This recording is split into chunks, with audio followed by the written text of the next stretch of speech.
We all do know that for the past 8 years, our energy sector has been run down, but it can be fixed.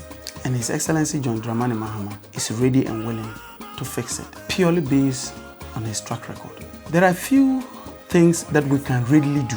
One, His Excellency the President will ensure that all energy sector utilities are realigned and restructured to ensure that they operate in a very efficient, transparent, and accountable manner.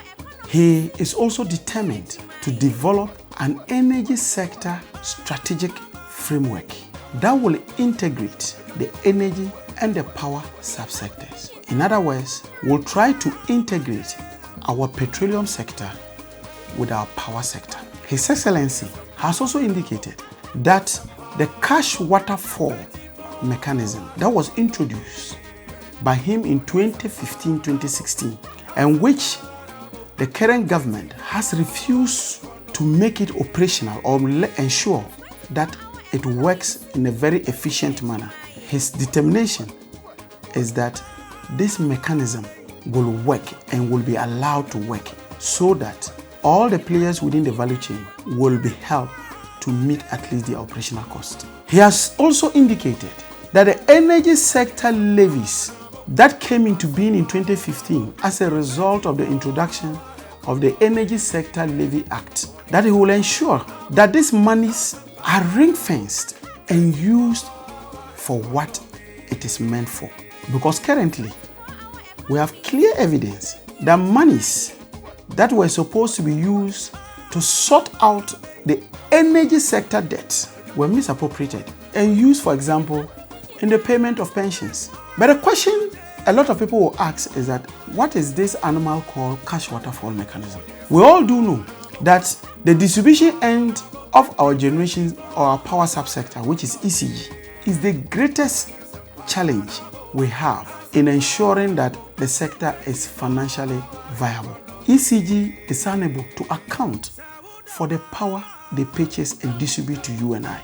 Because of that, in 2015, His Excellency the President, then John Mahama, introduced what we call the cash waterfall mechanism. The cash waterfall mechanism simply is that an escrow or just a general pot is created such that when ECG takes the power from the generators, like the independent power producers, or from VRA or BUI, and sells to you and I, the money is put into that general pot or that escrow, and the money is distributed proportionately to everybody who contributed in ensuring that you got power.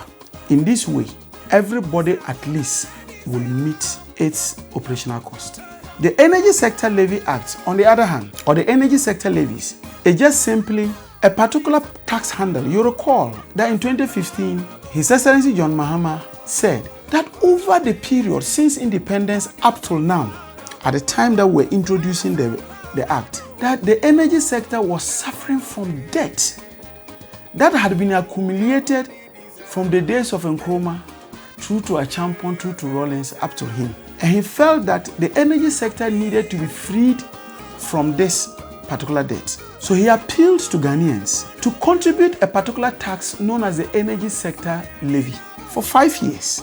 And in these 5 years, the total debt then was supposed to be $2.4 billion. And per our calculations, in 5 years, we're going to pay off that debt.